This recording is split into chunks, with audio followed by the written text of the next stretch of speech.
I can't! Hang on.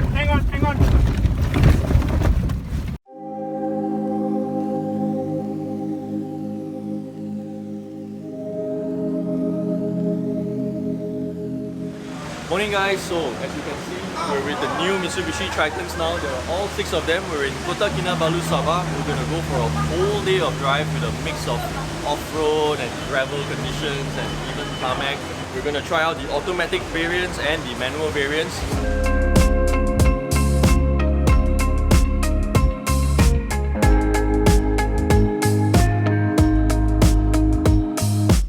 There are a total of 6 Tritons on this convoy. There is the high-spec adventure model, and there are also the premium models which comes in automatic and manual. I've got the manual version, 6-speed, and so far I must say the power delivery has been much smoother than the before. It's quite noticeable in the sense that before, when you only have 5 gears, when the power picks up, you feel this surge that perhaps might be hard or a bit surprising for some people to control. But with this, it actually feels more linear. It's not like you lose more power, but quite like a naturally aspirated car, I must say. What's also quite noticeable is the ride comfort because of the larger diameter rear absorbers. Not just that, the refinement also extends to insulation of the cabin. While we were cruising along from Kota Kinabalu to Tampuruli now, at speeds at about 80 to 100 kilometers on 2-lane roads, what was quite noticeable was just the engine noise. There was no wind noise coming into the cabin, and the tire noise was it was quite minimal. The new Tritons are running on Dunlop tires. Even at speeds of up to 100 kilometers an hour, rolling noise was almost unnoticeable, which was quite impressive. We are a few kilometers away from the off-road trail. I was told that it's going to be quite extreme. So much so, we're gonna have to put the car into 4 low, which is the low ratio gears.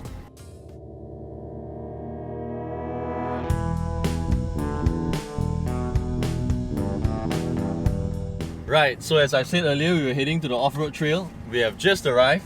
I was told not to meddle with the clutch, just modulate the brakes. Obviously, I can't brake too hard as well, or else the car will skid, according to the 4x4 experts. 29 years of life in the urban environment, this is going to be quite new to me.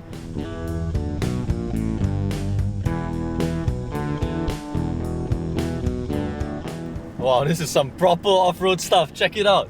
If you don't have 4x4 in whatever car that you're driving, don't bother coming here, man. There's obviously no line as well. No one's going to come and save you. Oh, look at my steering wheel. It's in this position. The car is straight. Oh my god. So I'm in the manual now. Nothing, man. I don't even have to modulate the clutch. Just play with the braking. Just play with the brakes. I'm in first. I was told to just leave it in first and then just make sure the car is headed in the right direction.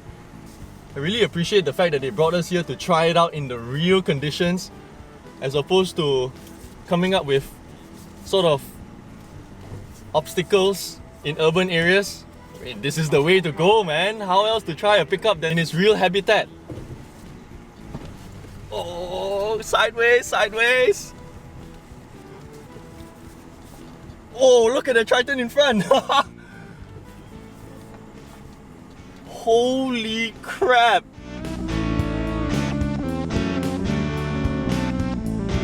Now, number 2, just proceed until you see the convoy stop. Just in front of you, waiting for you to come down the hill.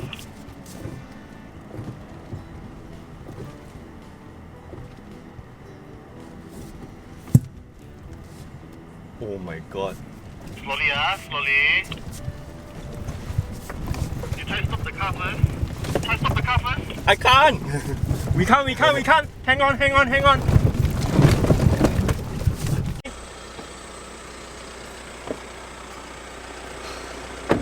Eugin, did you wet your pants? No, I'm going to pee!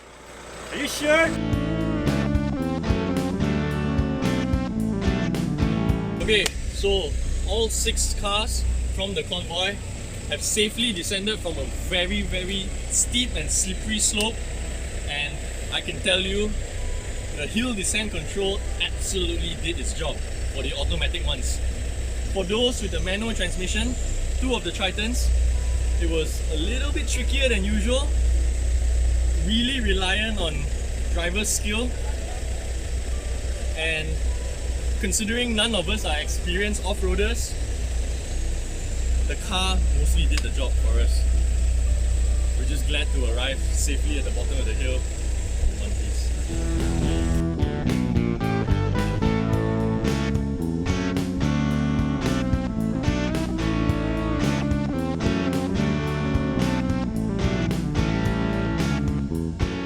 So we've just reached our lunch/picnic point after what seems like an adventure of a lifetime, and since we have two cars parked here, I'll show you how the old Triton looks like next to the new Triton. As you can tell from the old and the new Triton, the biggest difference in terms of the front design are the headlamps and the new dynamic shield design language. This dynamic shield design language is something that you can expect in future Mitsubishi models. With the new headlamps, they're obviously sleeker, sharper, but more importantly, they're also placed 700mm off the ground so as to avoid risking the headlamps from being damaged should the car ever go through a flood or a river. Overall, this new front end design definitely makes the Triton look a lot more mature, catchy, and will no doubt turn heads wherever it goes. At the back, as you can tell, the tail lamps are of a completely new design, and if you ask me, it looks much more striking, especially with the LED lights that come on when you turn on the lights. So for those of y'all asking why does a facelift come with a completely new design? Well, Mitsubishi says it's because the Triton has been around for some time and people have been demanding for a new look, and while they may be able to oblige with this, the powertrain, the engine and the transmission have remained the same because Mitsubishi firmly believes that it is more than sufficient to be carried forward and be sustained for some time to come. So on the inside, with this being the premium variant, it comes with automatic and manual, as you can see. How cool is that? 6-speed. Where else can you find this aside from maybe say the Civic Type R, or if I'm not mistaken the Megane RS? Really cool. I really like how it feels very nicely weighted as it enters the gate. So the only difference that this doesn't come with is the parking sensors and the forward collision warning system. What this doesn't have as well is the hill descent control and the off-road mode that complements the 4-low setup.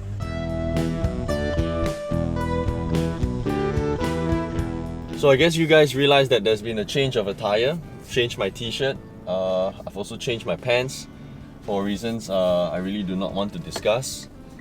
So I've just jumped out of the manual premium model and I'm now in the adventure variant, which is the high-spec model for the new Triton. So the obvious differences in here, you get pedal shifters to start with, 2 extra buttons under the aircon controls for the blind spot monitoring system and the parking sensors, a more elaborate super select system ranging from 2H to 4-low ratio mode. You also get the hill descent control and the off-road mode. As for the off-road mode, that actually works to complement the 4-low drive mode by using the wheel speed sensors to detect the individual speed of every wheel and see which wheel requires braking, which doesn't, to provide you with the most optimum traction. That's how I can explain it to the best that I can, at least. The other difference, obviously the main big difference I think, and this would be something that matters to most of you guys, is the fact that it's an automatic 6-speed, 1 extra gear compared to before. Like in the manual, you get 6-speed as well, and I feel like it has actually made a significant change to the way the car delivers its performance, especially the torque. So before, with 5 gears, first or even second gear, when you're setting off, you feel a very strong surge. You feel all 430 Newton meters of it. While it can be quite fun, I suppose, it may be a little overwhelming for some people, and driving around town, that may not necessarily be ideal. Well, like I said, some might be okay with it, some might think that, you know, it's a bit too strong. With this, I feel like that surge has been sort of reduced in a way that it now feels more like a naturally aspirated truck as opposed to a turbocharged one. Because of the way it delivers the performance, it's more linear. It's quite cool actually, and I always, being a big naturally aspirated engine fan, I've always liked the way they deliver performance. It's just more linear, more responsive to your throttle inputs, and I think it's great.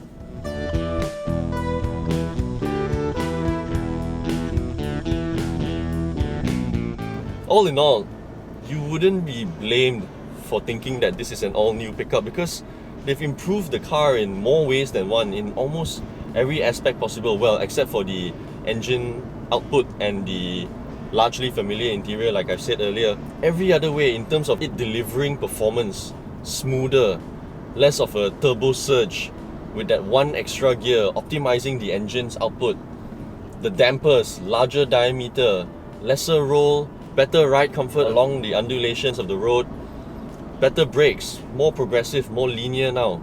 Interior, better refinement, more padding, rear aircon vents on your ceiling.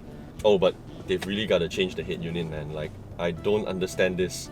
Taken into consideration all the little details of the car, but somehow, the one little detail that I feel a lot of consumers really look into, the display of the head unit, they somehow neglected. That's quite puzzling actually, and if you've seen one of my reviews recently on one of their competitors, you would understand what I'm trying to say. The whole car, so well sorted, but the same problem with the head unit.